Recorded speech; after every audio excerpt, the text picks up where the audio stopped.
Good morning, class. We're on lesson 8 of the politically incorrect Jesus. First subject we're going to talk about is the freedom in limitations. Guys like to fix things. In fact, yesterday afternoon, I replaced a socket in a lamp, which should have been about a 5-minute job, and it took me over an hour. But, we like to fix things, and we're hardwired to make things right. If there's a problem, if it's at work or in our relationship, we want to fix it. And then we like to check the blocks off on the to-do list. Then we're going to move on to the next thing to conquer. We're a little like Don Quixote and dreaming the impossible dreams and fighting the unbeatable foes, but sometimes we can't find solutions despite how hard we fight for them.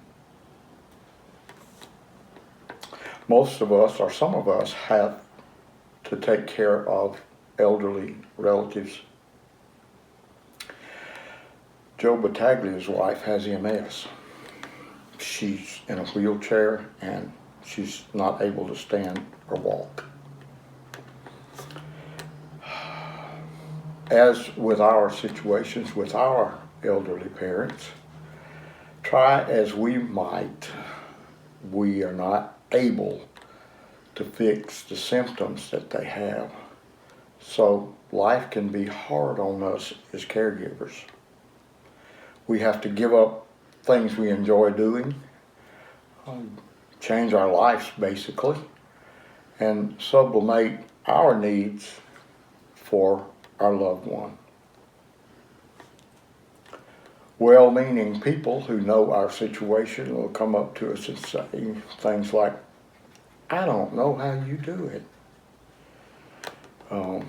They're probably talking about taking care of our loved one and denying ourselves some of the assumed pleasures that life brings and not walk around looking dejected and robbed of joy.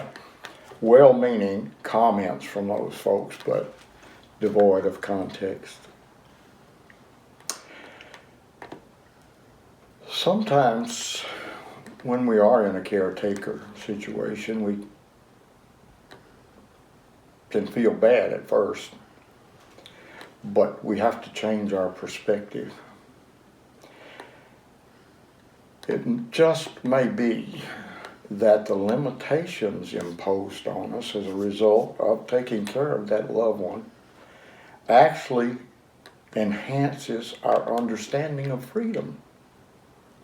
Our options have been limited in what we can do, where we can go, how long we can stay, so forth. We have fewer choices because our situation robs us of choice. In a convoluted sort of way, the less we have to choose from, the more freedom we find in limitation. It means that we don't have to go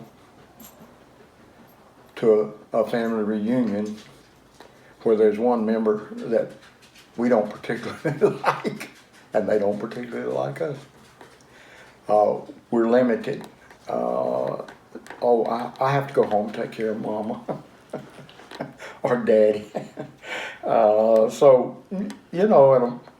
It is a convoluted way to think of that, but it is. As an example of that, let's talk about gravity. We all know about gravity. It's the force that keeps us on planet Earth. If we didn't have gravity, we'd float away into space. What we may not realize, though, is that the mass of the Earth is what creates gravity. Joe says simple physics. That's an oxymoron. No such thing as simple physics. But the more the mass, the more the pull. And the more the pull and attraction, the harder it is to break free. Our culture encourages us to accumulate stuff. to have options, to focus on ourselves. And the problem is that the more things we accumulate, the more mass, the more pull. Soon we cannot pull ourselves away from the things we've accumulated because they have such a hold on us. They control us. We do not control them. We attempt to break free, but the pull's just too strong. The only thing that can free us is an opposite force sufficiently powerful to overcome gravity of our situation. In other words, we need help beyond ourselves. And that's why limitation is so powerful. It not only helps us to lessen the mass that keeps holding us down, but it also enables us to see that we are in need of help, the opposing force. Example, since 9/11, national and personal security has become the major issue facing our nation. We want to be secure from terrorism, from government intrusion, from compromised borders, from identity theft, and the list goes on. An insanity of insecurity has overtaken us. Our former rock-like symbols of security have become pebbles of annoyance in our shoes. "In God we trust" may still be inscribed on our currency, but it is no longer in our hearts. To many people, apart from a deadbolt lock on their door and $1 million in the bank or under your mattress if you don't trust banks, security is virtually non-existent. Still, we all look for security, but it remains elusive to most. It becomes harder to find because we no longer look for it where it can be found. As our world nosedives out of control, insecurity increases. And American culture currently throws fuel on the fire of an insecurity instead of putting it out. One of the byproducts of insecurity and loss of control is fear.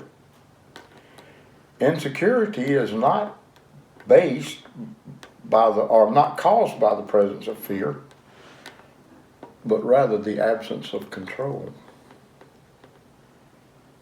Paradoxically, the Bible suggests that security is best realized when we relinquish the pursuit of being in control and surrender to God. Jesus describes the issue of control in Matthew 6, pointing to God's care and concern for one of the smallest of his creatures, the sparrow. Understanding that perspective, Jesus says, should give us confidence and rest. He asks us to view life through another set of eyes. Then Jesus asks us to do something that's very un-American. He asks us to surrender. That word's not popular in any language, but with a historical American mindset of independence, it is etched in our corporate pride. Surrender is definitely not popular in our vocabulary. But it was in Jesus' vocabulary.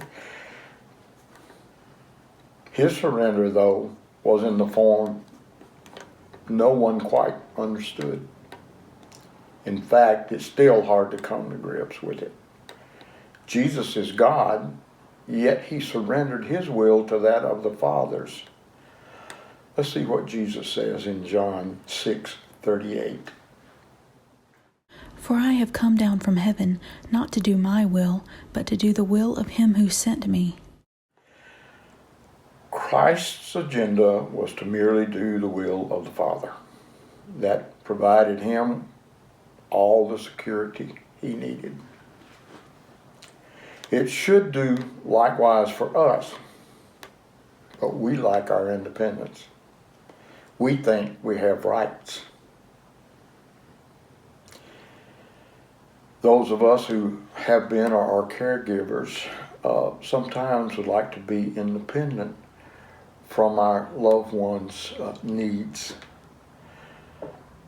But Jesus comes into that thinking and shatters it entirely. He says we have no rights. The issue of surrender as a way to feel secure seems totally incomprehensible to us human beings. If we could only get to the point where we don't understand surrender as a loss of control, but a relinquishing of the lack of control, we are to surrender what we actually do not own ourselves. I want to read that sentence again. If we could only get to the point where we don't understand surrender as a loss of control, but a relinquishing of the lack of control, we are to surrender what we actually do not own ourselves.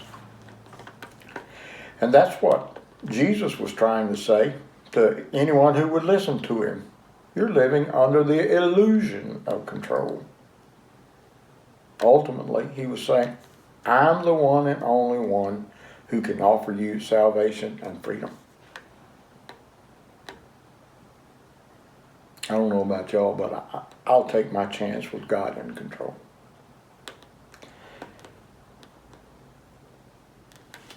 I've found that life of limited options is a life of freedom. Free from the gravitational pull of things. Free to see more clearly the life that God has given to us, and free to produce more joy because we focus less on ourselves and more on others. We have less to divert our attention away from the things that matter. It's not enough to just understand the theology of that. That just takes us to the point of belief.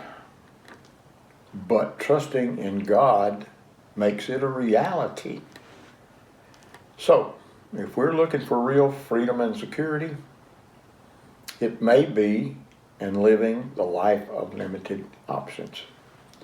Because when we surrender, we're no longer have a need to control anything. There's nothing left for us to control. How freeing is that?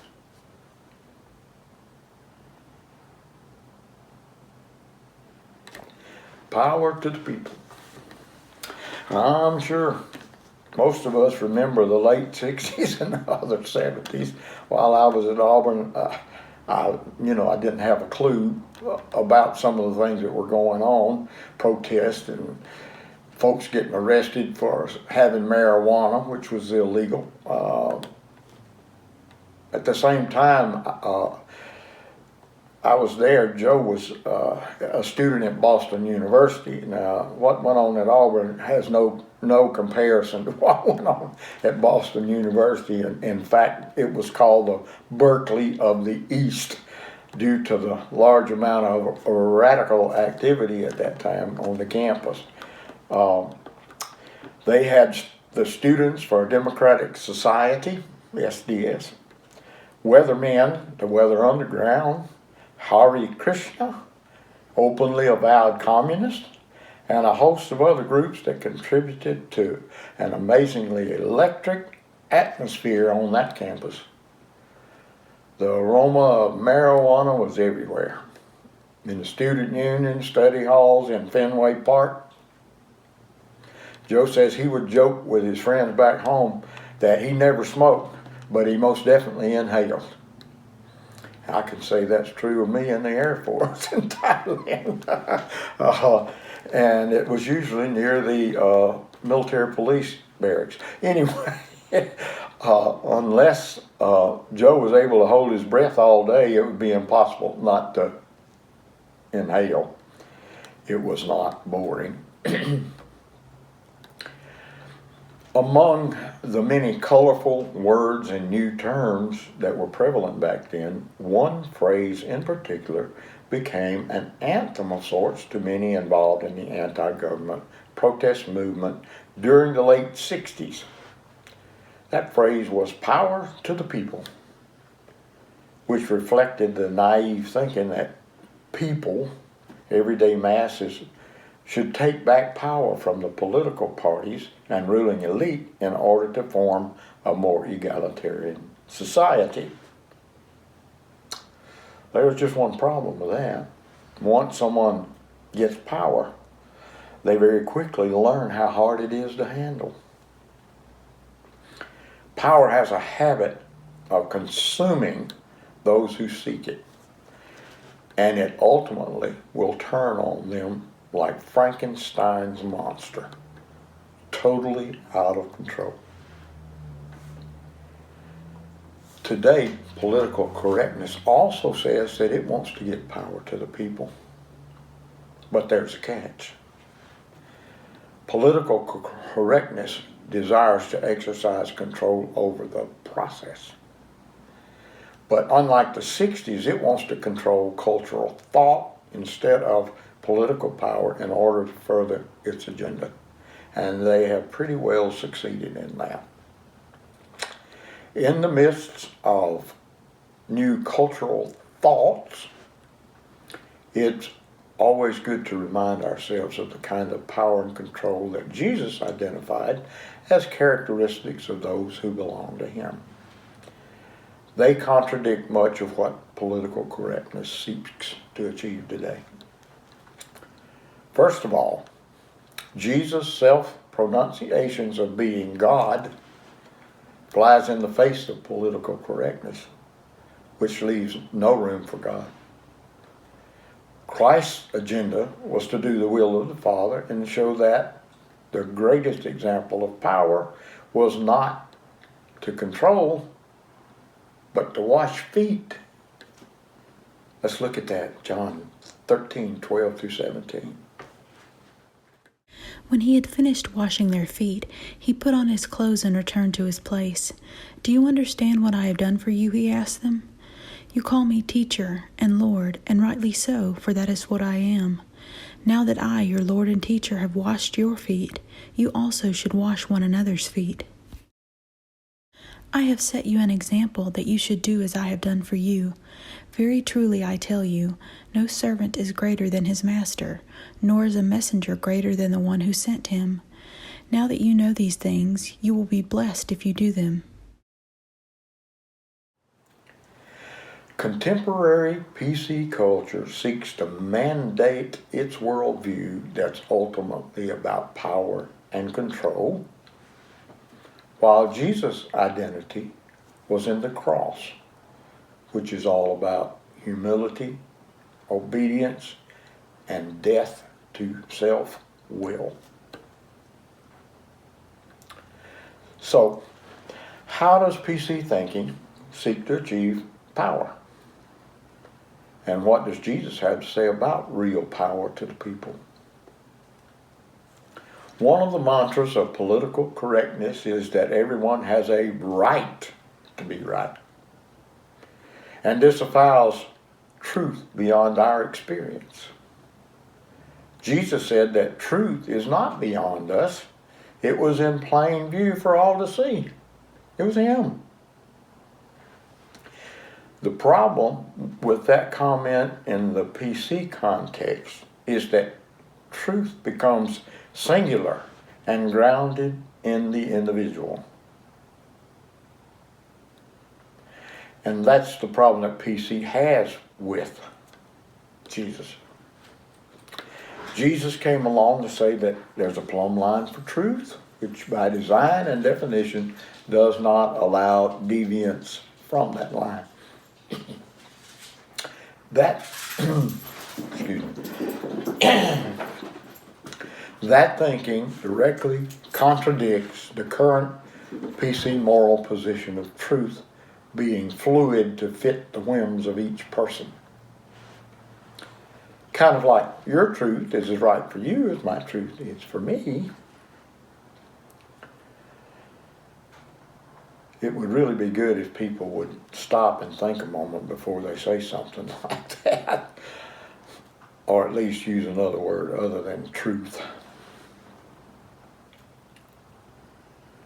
What we may have a desire to do and a right to do it may not be truth at all. It may be entirely false. But today's PC culture has conditioned people to actually believe this nonsense. People believing whatever they want and thinking it's true has led to the mistaken notion that it's now their right to everything. So we've gone from believing anything is true as long as we believe it to personifying those truths with rights. Yep, political correctness has a lot to say about rights. Everyone wants rights or they'll be offended without necessarily understanding the responsibilities that come with those rights. And here's the ultimate problem in all this. The truth is merely experiential and in our power to define it. Then it serves us. We are the masters of the universe. That fits nicely into the PC mindset of man, being the ultimate God, the captain of our ships. We are in control, are we? We have the power to decide right and wrong. And when you have that, you can create truth. Now that's appealing because it's ultimately about serving me, myself, meeting my needs. And the more we serve ourselves, the more we deserve. And that's where the conflict comes in with what Jesus taught. Jesus sacrificed himself for us because we did not deserve it, not because we deserved it, which is what political correctness would say. When a culture and its populace become more self-obsessed, they will do a lot to keep that train rolling. Ultimately, it's a question of power again. When Jesus challenged the politically correct groups of his day, they felt their power and control was in jeopardy. It's still the same today. If there's truth beyond us, we have to answer to it.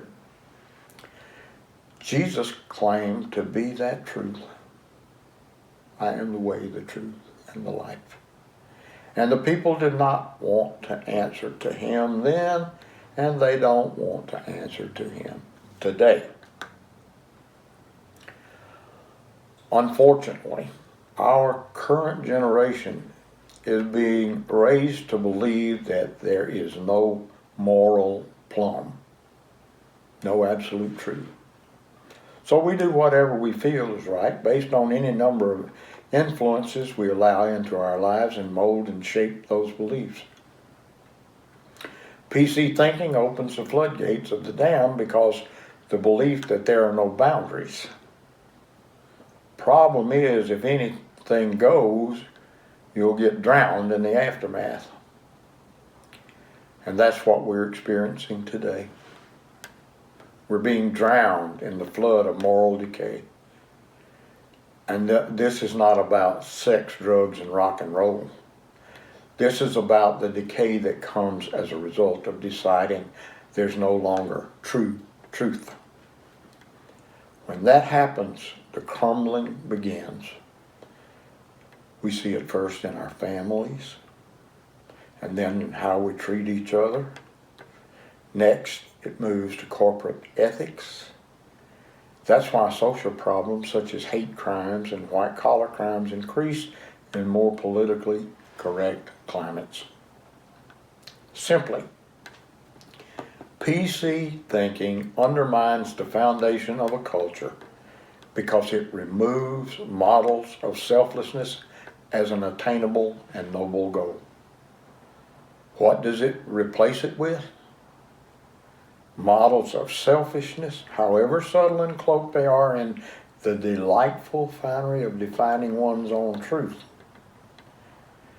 Jesus stepped into this counterfeit environment to address real power to the people.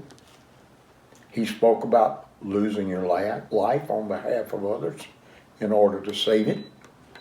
He talked about selling what we have, giving to the poor, and then following him. Following Jesus will cost us. It will cost us our ego, our desire for self-interest, our way of life. But it will give us so much more in return. Once we embrace Jesus, we can begin to grasp what is true. Truth, then, comes through a relationship, not through a religion, a political movement, or accumulated knowledge. Look where we are today.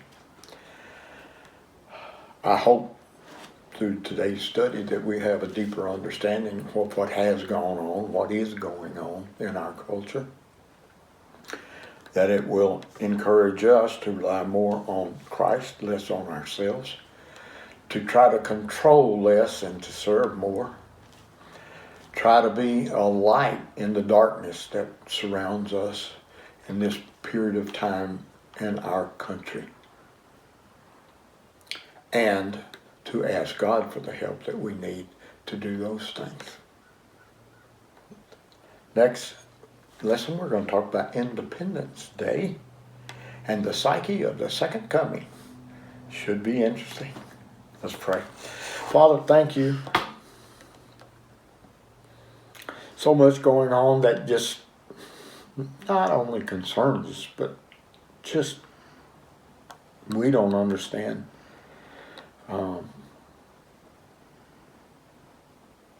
We know you're in control. We know all things are under your power. And so, Father, help us to turn loose of worry. Help us to turn loose of being upset by what we see. But to realize that it's part of your plan for this universe. And through our giving up worrying about that our eyes would be open to ways that we can model what Jesus showed us, what he taught us, and what he did in his actions to help others. Amen.